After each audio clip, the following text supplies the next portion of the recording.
So I want to welcome everyone to this talkback for this marvelous film, Breaking Bread. And I'm Nancy Sinkoff. I'm the academic director of the Alan and Joan Bildner Center for the Study of Jewish Life and a professor of Jewish Studies and History here at Rutgers. And I'm always so happy to do these talkbacks, but particularly for this film, because it plays to my great passion, which is home cooking and Middle Eastern cooking. And so I'm just thrilled to welcome you. I want to thank the staff of the Bildner Center, particularly the managing director, Karen Small, who is the festival director, 21 years. She's been steering the helm of the Rutgers Jewish Film Festival. Sarah Portilla, our program and project coordinator. Jenny Gurman, the senior department and center administrator. And Darcy Marr, who does a lot of our publicity. I want to thank Yvette Gonzalez-Sato, who's a student worker, who's been with the Bildner Center for many years, without whom many things would not happen. And Yvette is on the call to help you if you have any technological problems. The way this works is that all of you, our public, are muted. And if you have questions or short comments for our panelists, please put them in the chat and I will moderate them later. And the panelists may be able to see them too, but I will also moderate them. And now it's my great pleasure to introduce our two panelists, Beth Hawk and Einat Admony. Beth Elise Hawk is making her directorial debut, unbelievably, with this award-winning documentary film, Breaking Bread. Her prior film projects include serving as executive producer for the MTV television series Eye Candy, based on the book by best-selling author R.L. Stein, and producing the award-winning feature documentary Fandemonium about fans' experience of the world's biggest sporting event, the World Cup. She also co-produced the feature documentary I'm Rick James, a celebration of the man and his music. And before making this creative leap to filmmaking, she was the business and legal affairs executive of Walt Disney Studios in its feature film department, where she oversaw projects for Hollywood Pictures, Walt Disney Pictures, and Touchstone labels, including such productions as The Great High Fidelity and Mystery Alaska. And Beth is an accomplished cook and herself, and this is more than a labor of love. I think it's a love affair, this film. So we look forward to her comments about the film. James Beard nominated chef Einat Admony, known as the ultimate balabusta, that is the perfect all-around housewife and cook in Yiddish, is the chef and owner of the eponymous Balabusta, the fine dining Middle East restaurant, and of Ta'im, the beloved falafel chain, and both of them are in my native New York City. Einat Admony was born and reared in Tel Aviv, and she served as a cook in the Israeli army before doing a long stint in European kitchens and ultimately landing in New York more than 15 years ago. She is a pillar of the international Israeli cooking community, and her food tells an amazing story of strong immigrant roots, as well as living the American dream or the American experience, I would say, as an historian. Einat Admony continues to innovate and inspire with elevated, yet comforting home-style cooking from her childhood. She's a two-time champion of Food Network's Chopped and Throwdown with Bobby Flay, and has been featured in the New York Times, in Bon Appetit, and other journals. She's the author of two fantastic cookbooks, Balabusta and Shuk, and in 2014, she was honored with the Great Immigrants Award from Carnegie Corporation of New York for exemplary contributions to American life.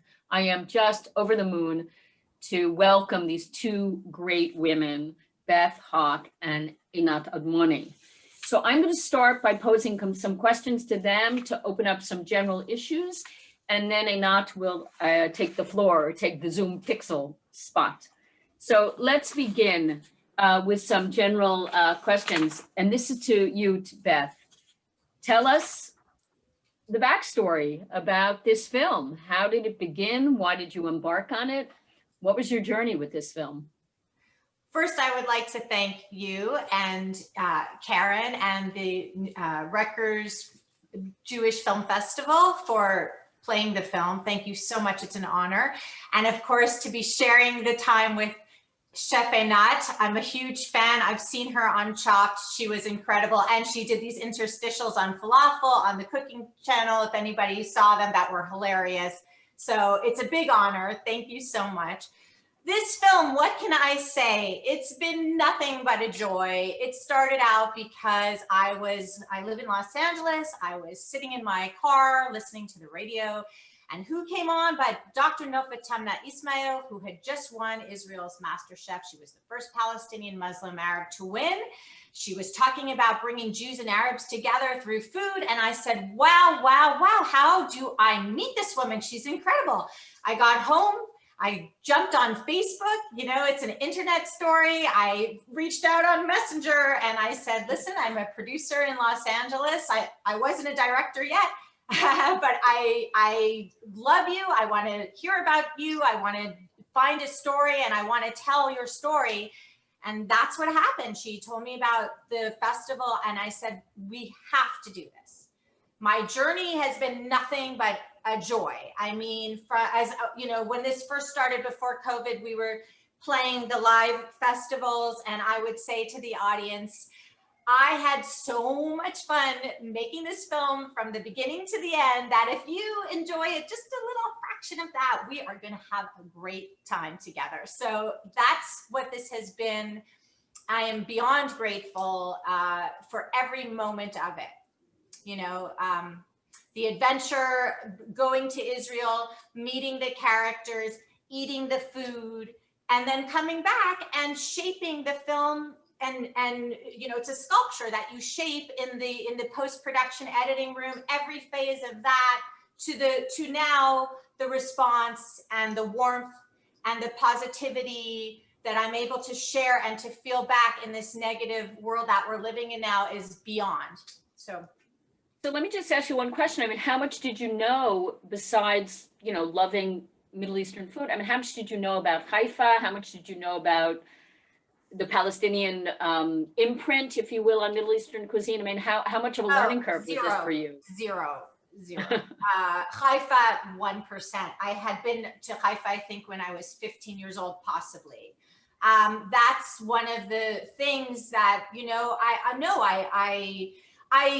I did live in Israel when I was 17 for a year. I went to Hebrew U, and that was my connection to Israel, but it was long gone.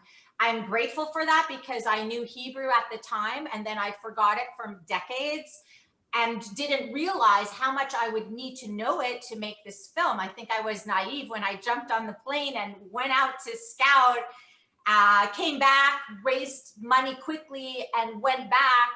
And it was only when I sat down, Nof spoke perfect English, but when I sat down with some of the Muslim chefs, they speak beautiful Hebrew, which of course I didn't know at the time, but they speak zero English or 10% English. And so I was able to make this film because I pulled it out of some recess in my brain. Somehow I'm so lucky. But other than that, I really had not had a connection to the country in many, many years. And I had no connection to Haifa. And, it sort of was one of these things where when I said, I have to make this, there's a friend of my brother's whose mother is a producer in Tel Aviv. I called her and I said, listen, can you recommend the best DP that you know that does food? And she sent me to Ofer Ben Yehuda, who I'm so grateful for. I don't know why he even agreed to do this because I was a string budget and he just, went with me and that was my connection. And then we went to Haifa. I mean, again, I scouted and I learned, and as I met people, I'm so in love with Haifa. I can't tell you, but it was a love affair. It began from nothing and grew, and it's amazing. Well, it comes through in the spirit of the film. So Chef Einat, can you give our audience, because some people may have had the great pleasure of eating your food, but maybe not, tell us about your background in food and about your vision of bringing this food to the American scene, and you know what the I think film you touches for you. basically, Nancy, you basically cover everything in the introduction. You make me kind of feel very embarrassed and like No, there is not more. That's everything. It's incredible though. So Let's just talk about it for a second. It's beyond amazing. okay, so so I grew up, actually, there is few things in introduction. I don't know why people, but I born in Bnei Brak, which is 5 minutes from Tel Aviv. It's a religious tiny town just outside of Tel Aviv. I grew up in a religious, almost Orthodox home, but I was never really religious. And I left to military when I was 18. I was actually a driver because I refused to be a secretary. Back then in my generation, the women, they didn't have much jobs and much opportunities in the military. And I said, I cannot sit in the office, I need movement. But from being in the Air Force as a driver, I became the cook of the division. And that was fun, I learned a lot.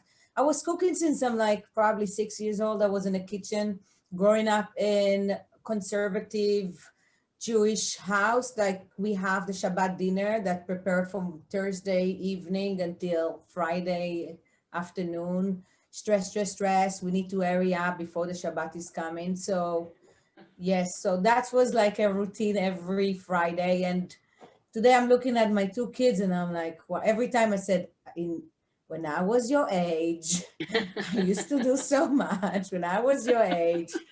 Yeah.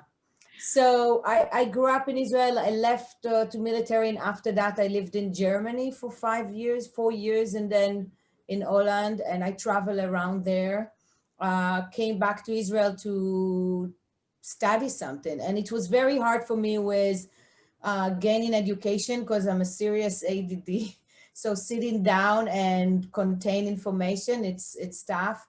But I finished culinary school. I'm very proud of myself. Thanks God, it was only 10 months.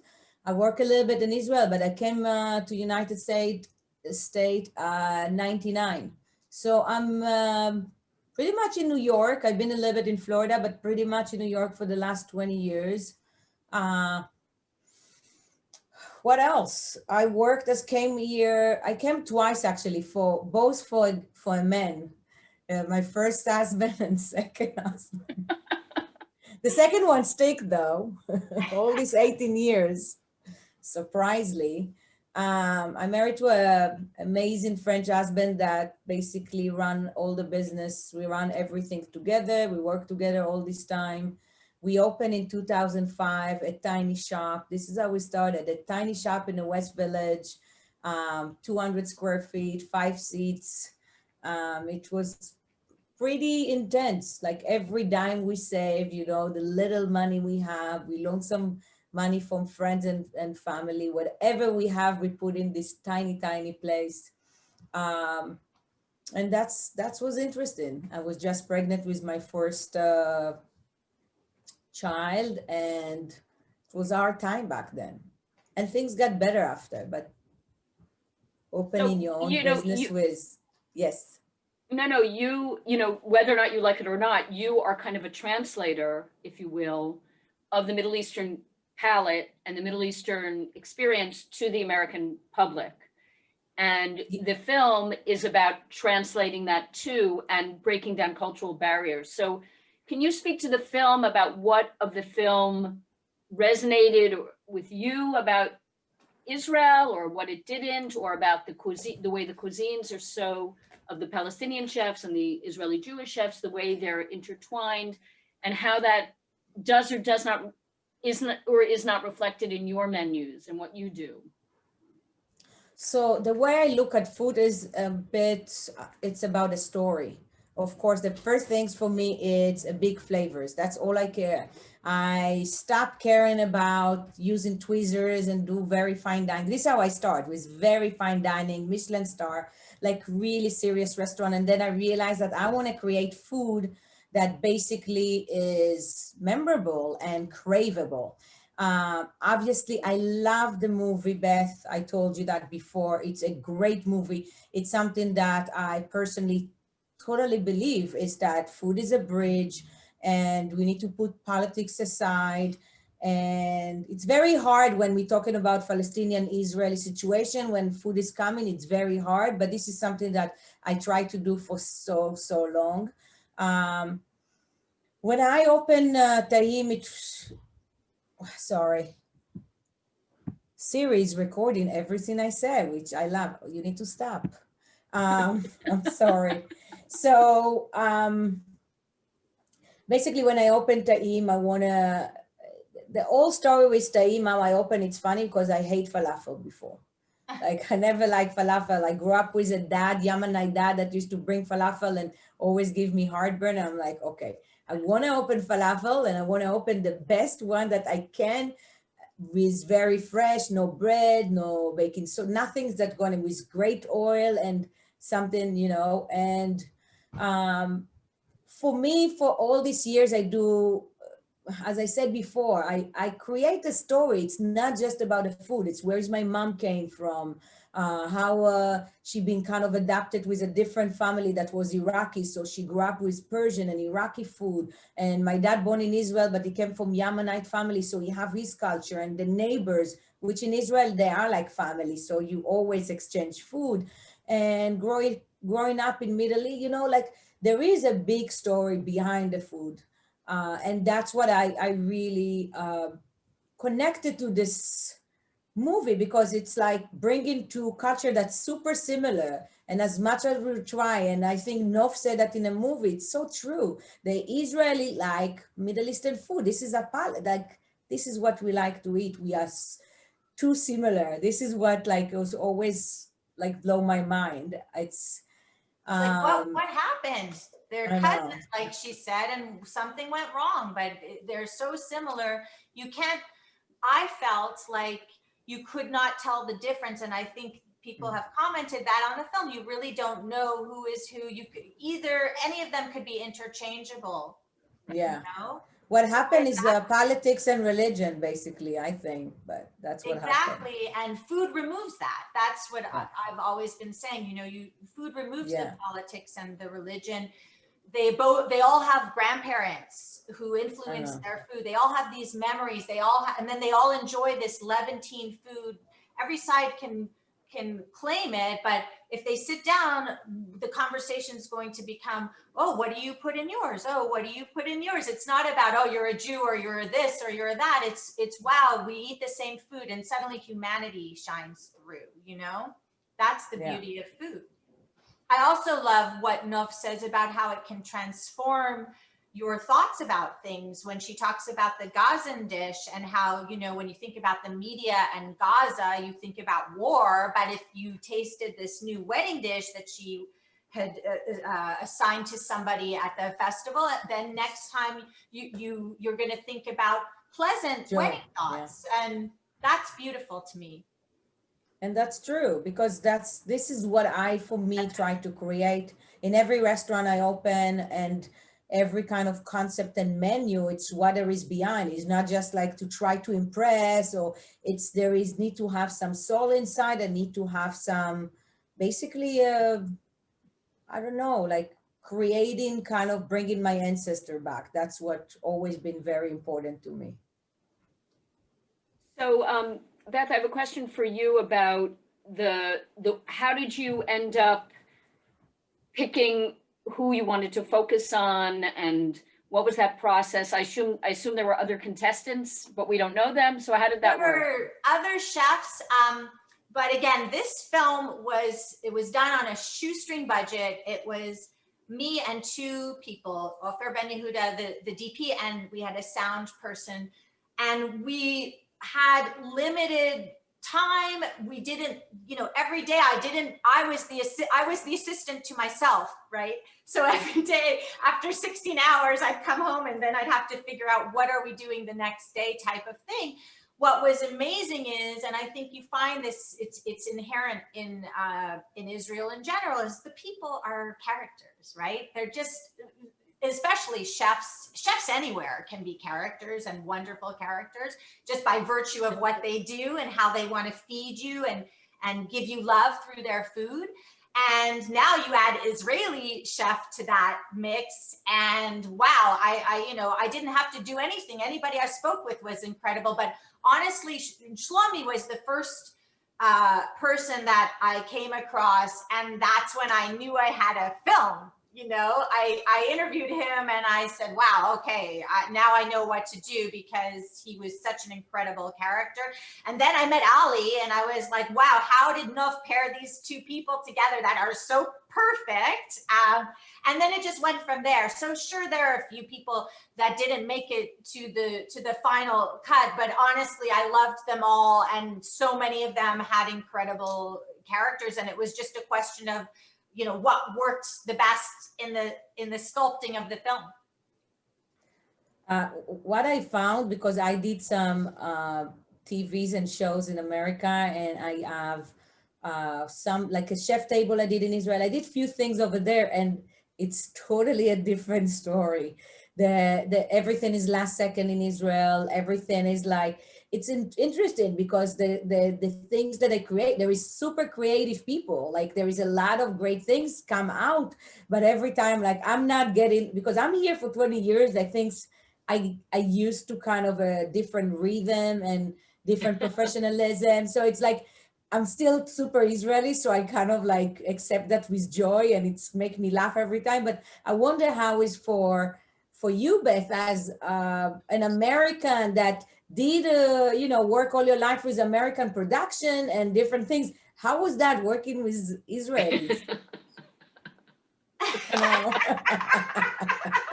I mean, I say that with love. When I was there, I'll say this. When I was there, it was fantastic, and it all worked. And you're right, there's no mise en place, right? It's just you go, and things happen, and you go with the rhythm. What's very frustrating, and actually I'm trying, I think I had mentioned to you, one of the things I'm hopefully going to do is put together a companion book for the film with recipes. And so I'm trying to collect the recipes, but let me tell you, with COVID and the 10-hour difference from Los Angeles to Israel, which was the same thing when I was making the film, is very, very frustrating. Israelis don't like to respond. I mean, it's about the rhythm, and I don't want to, overstate it, but you can tell me if you agree. It's not the same thing when you text somebody here, you get a response back within 24 hours. You text somebody there, whenever, I don't know, a week, a month, it's whatever. And you can't take it personally, but that is very frustrating. And so, yeah, sometimes I say, wow, it's a miracle that this film got made. But the main thing was that the production, the 18 days of the film production, I was boots on the ground. And when you're there, they're very responsive. There's a difference when I don't know what that's all about. When you're there, they're responsive, but if you're not there, it's not that important. Yeah. So. I assume, Beth, that you showed all your chefs the film. So what was Nof's, particularly Nof? Look, Nof is such an amazing one. I mean, she has done more in her life than most of us would do in 4 lives, right? She's an unbelievable woman. I mean, she was a microbiologist before. She's a genius. Her English is impeccable. Her Hebrew is impeccable. She's really quite something. And I mean, I have made sure along the way that she was okay with what I was telling, because so much of this is her story. And I think she's been very happy with it. She came in, we opened in Haifa at the International Film Festival, and then we played the Jerusalem Jewish Film Festival in December, and she brought her mother, and it was an honor. So yes, and we've been in touch all along. So she's seen it and been very happy with it. I always hate speaking on behalf of people, but I can say that because, and all the chefs, except for Osama, who I love, and Osama has just, Dalal, who if you go to Tel Aviv, I know him. You know him, right? And in COVID, he opened this fish store now that he's telling me he's selling very fancy seafood from Japan, and people are waiting around the corner. So I'm very happy for him. He has not seen it yet, so I can't wait for him to see it. But all the other chefs have come to a screening, and yeah, they were so happy, and it made me so happy that they were happy. So yeah, it's been wonderful. Great. So can you speak, and I wonder actually in your restaurants, in the kitchens, Einat, how important is music, both to you, Einat, as a chef? Is it important at all? And Beth, in terms of how you put together the music. So Einat, I'm just curious, for those of us who know international global music, the way Israeli music has changed, quote unquote, from the founding of the state or from the pioneers of the 20s and 30s to today, what Israeli music is, it's very much like the palette has changed, the sort of Middle Easternness of modern Israeli music. So I'm curious, is it important in your kitchens or not important to you at all? I'm a little bit old fashioned in certain things. So there is definitely not going to be music while we have service and there is customer outside, inside the kitchen, as I want to hear my cooks and they want to hear me. There is always music in the prep kitchen, which is in the back usually. And I think it's super, super important to have a pleasant, a background in a restaurant, but it cannot take over for me. I think there is one big thing that is an experience that you want to create for customer. And of course, it's element of many different things, of a great service and welcoming and friendly, to a really great food, to the great lighting. There is so many elements, and music, obviously, it's super important. But for me, I know there is restaurant that are very vibe, a lot of Eyal Shani's, like it's mostly about and he obviously he's a great chef that's doing great food, but I don't want to take something out from, you know what I mean? It's need to be balanced between all the other elements for me. And music in a restaurant is different than music in a film. It's much more important in a film to have a perfect kind of syncing together the music to the scene, to the emotion, that like it's totally different things. So I couldn't I couldn't compare these two things. There is importance in restaurant, but not as much as in a film.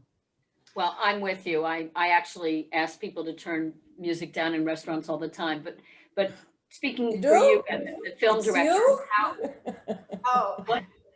I do. It's you, Nancy? Drives me crazy when you can't talk to anyone. You can't talk to your companion because the music is so loud. Beth, what about me? I can tell, first of all, for me, the elements that elevate a film, or at least for me in this film, you have the cinematography again, Ofer Ben Yehuda, love him. My composer, and I'll tell you about that in a second, Omar Al-Deeb, oh my goodness.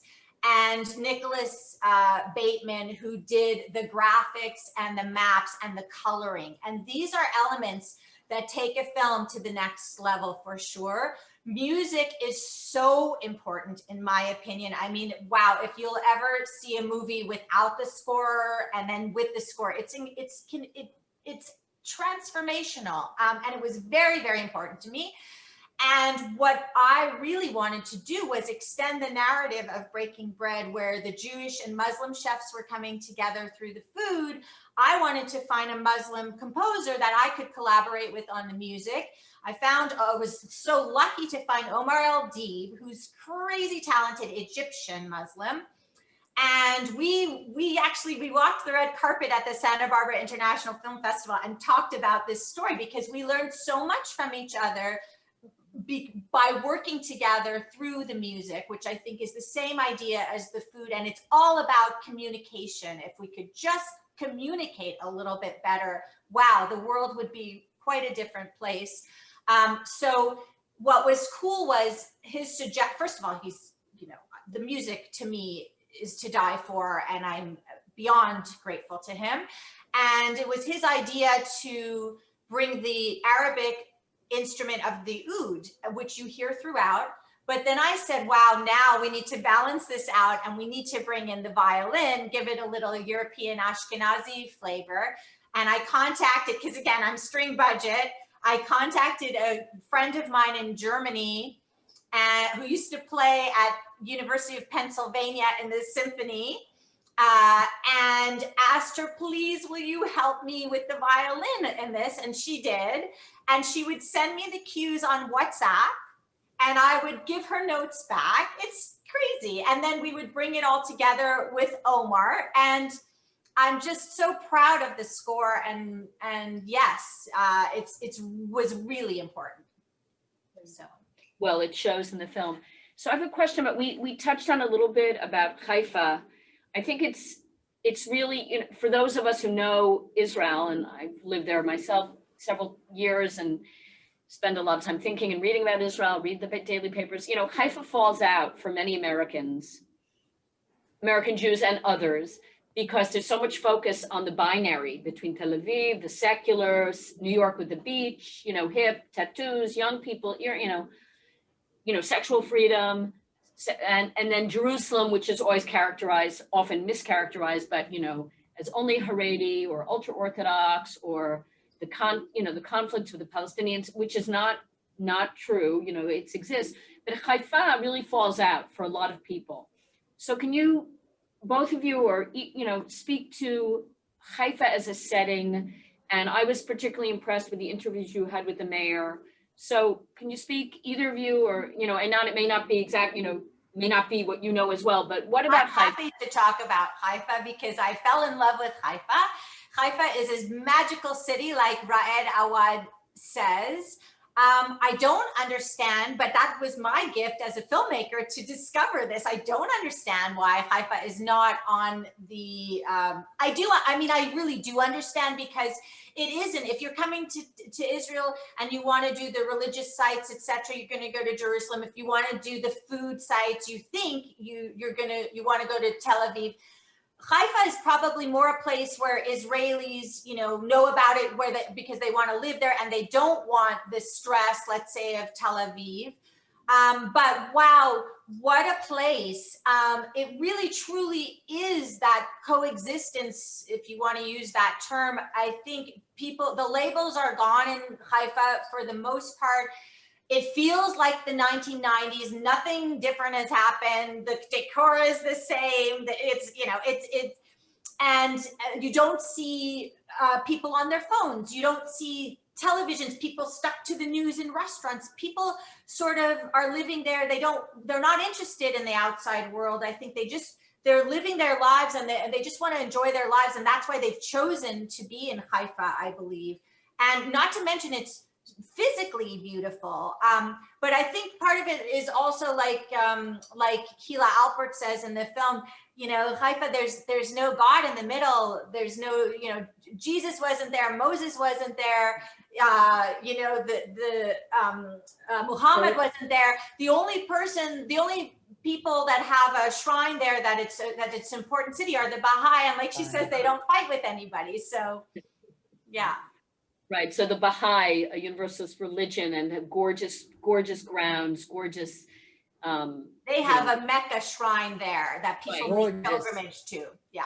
That's a nice symbol of the city. I take some tourists to Haifa to see the temple there. Yeah. It's on the way to Galilee. Yeah. But I believe everybody should add Haifa to their list and Akko to their list. Wow. Yeah, Akko is a must. Right? It's incredible. And I don't think people know so much about Akko, and that is quite spectacular. Yeah. Well, it's getting there. Your film will be a way of giving people another avenue to understand the complexities, diversity of the modern state of Israel, which is, that was not the intention, but it will do that. It will do that. So I want to just mention to our audience, you should know that our screening of Breaking Bread was sold out, but we hope that we'll have a theatrical release and be in other festivals. So you should just keep your web notifications. I'd like to jump in. It was acquired by Cohen Media Group to release theatrically 2021 if theaters are open, and I'm going to hope for that. And in the interim, we will be playing festivals. So if people like the film, if they can spread the word, if they can go on the social media, which is on Breaking Bread Movie, you'll find it on Instagram or on Facebook, Breaking Bread Movie. And there'll be a lot of details there about what's happening with the film, where it's playing, and when the theatrical will happen, and maybe if this cookbook, if I can get this book done. So I'm glad you mentioned the cookbook, because I want to ask both of you, Einat and Beth. I know there's so many delicious things in the film, but if you had to pick one thing that you want your viewers to try and make at home, what would it be in the film? What would it be? What you can make at home, not the most complicated thing. Me? Are you asking me? Both of you. Einat, I would love to hear from you first, and then I don't know. There is one dish that was, for me, the most interesting things was the kishek, kishek, which is, I think it's semolina with, oh my God. So I heard about that. I did some.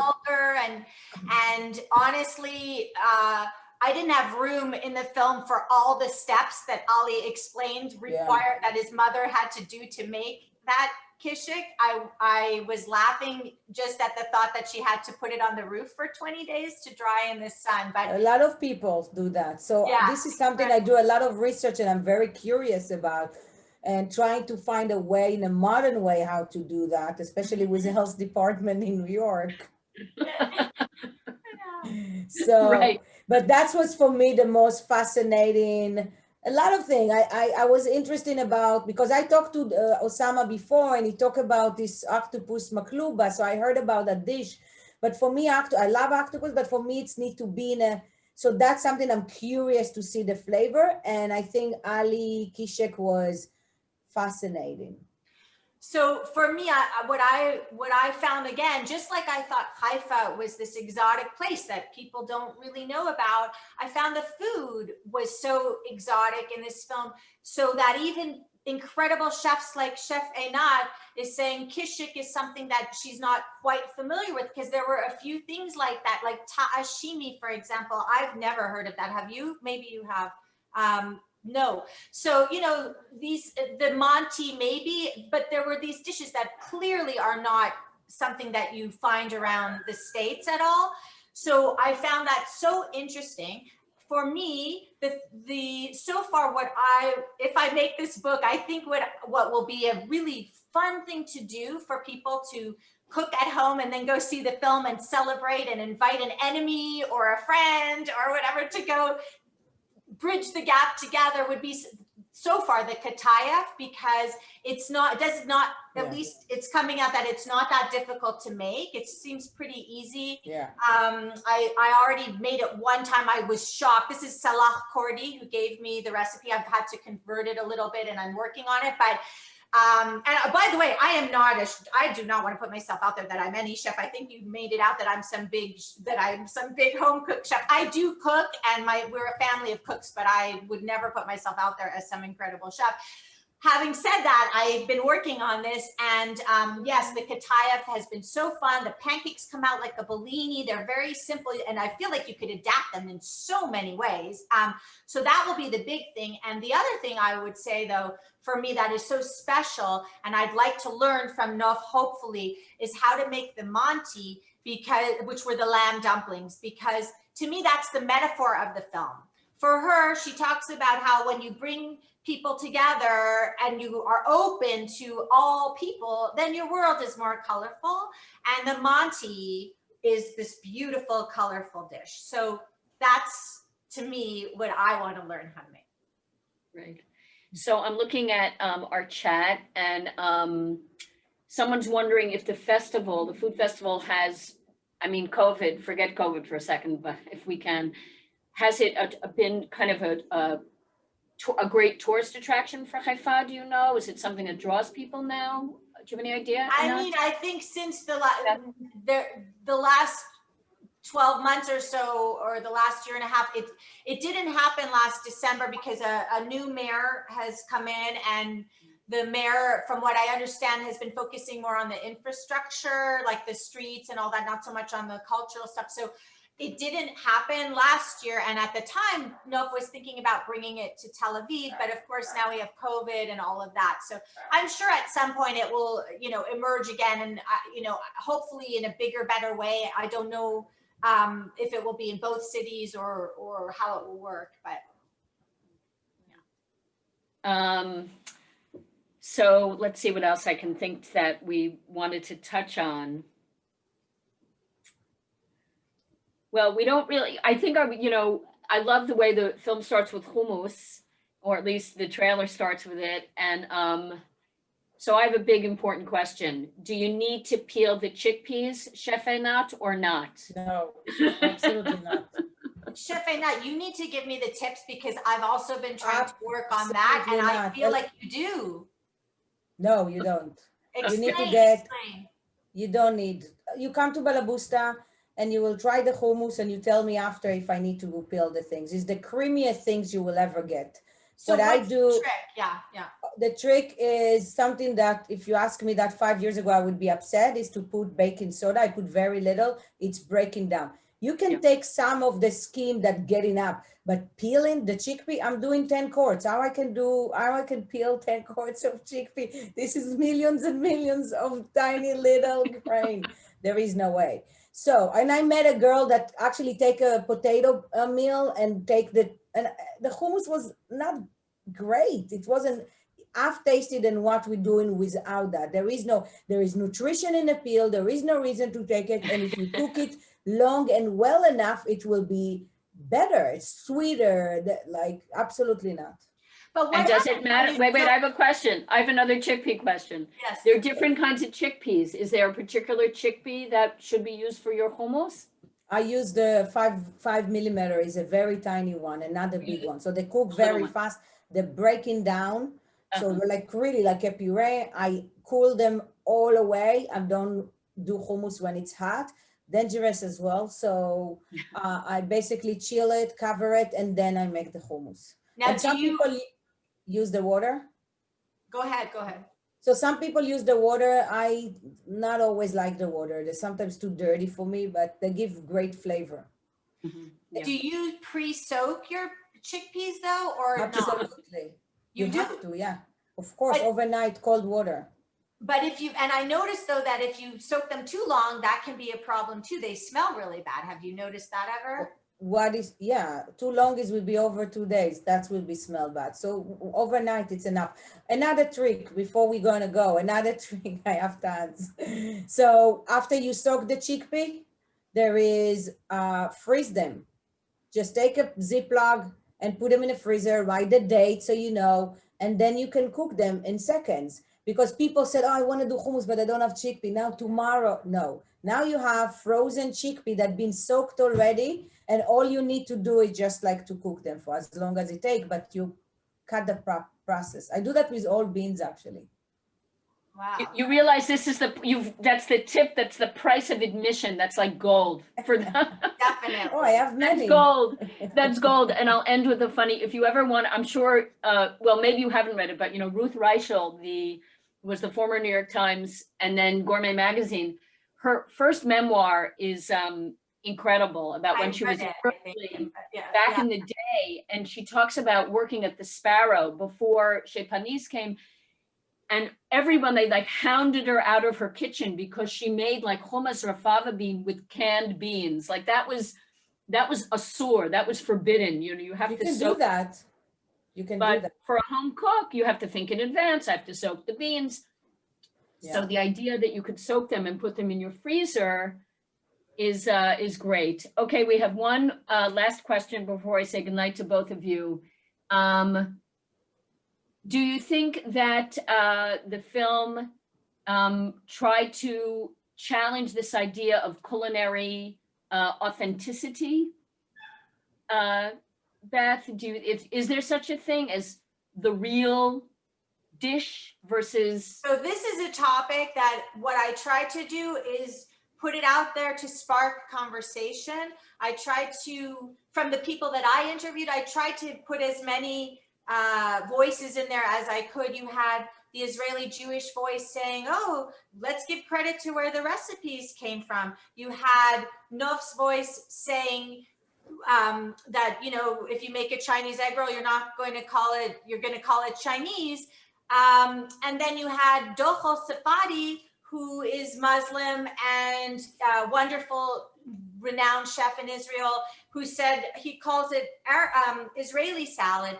I'm not an expert on this. I learned from my film, as I put out there too. I learned about the Levantine area, the Levant, and all of these things, but I'm not an expert to comment on that. What I did was I tried to show you, first of all, the contradictions of Israel, because Israel's one big contradiction, so many people, so many types of religion. So, and even in that short little section, it's on a plate for you, the contradictions.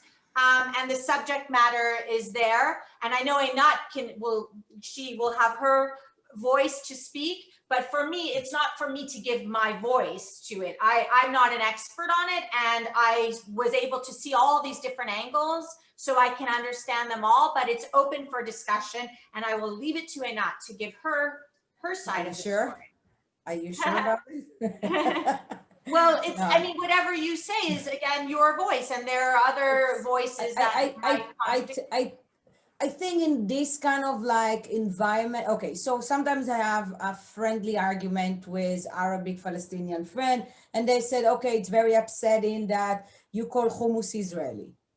I'm like, hummus is ours, like ours. I'm like, okay, where you learn hummus, or makluba, or all this is not, it's also been adapted as a, you know, from Syria and Lebanon and Jordanian. I have a lot of Jordanian friends. They do makluba from grandma to grandma. So yes, because we adapted it from Palestinian, and because there is the conflict and occupation, and it's became a politic. It's not, that's what for me, I always trying to avoid. And I really try to be very appropriate when it's come to names. But I think when people argue about that, it's not about the food. It's again, I really try always to avoid that. And I'm very respectful to heritage because I want to keep mine as well. I know how much is important to be accurate with certain things, but I know it's also not about the food. So there is much more emotion and different resentment. So it's not, you know, and food need to actually, when I talk about food, I want to actually bring the people together and not trying to separate that. So.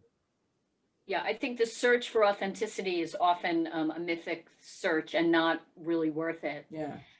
For in culture, in food, in history, it's how people live their experiences is much more important. And this film is a great testimony to how contemporary Israelis, Jewish and Arab, Palestinian, Muslim, are living in contemporary Israel. So thank you so much, both of you. And I want to just tell our audience that we still have some talkbacks left. Tomorrow, which is November 18th at 1 p.m., we're having a Zoom webinar about the film Asia with the director, Ruti Pribar, and the scholar, Natasha Zaretsky. And it's sort of an incredible film about the Russian Jewish experience in Israel and about other things with the hot actress Shira Haas.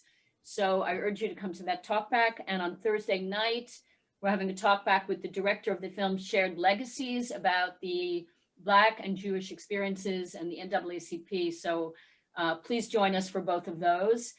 And please join us as well for other Bildner Center events. Our last major public event is in December, a book talk and launch by my colleague Michal Rauscher on her book on Haredi women in Israel and their sense of agency and embodied ethics when they're pregnant. It's called Conceiving Authority. So I hope you can join us for that.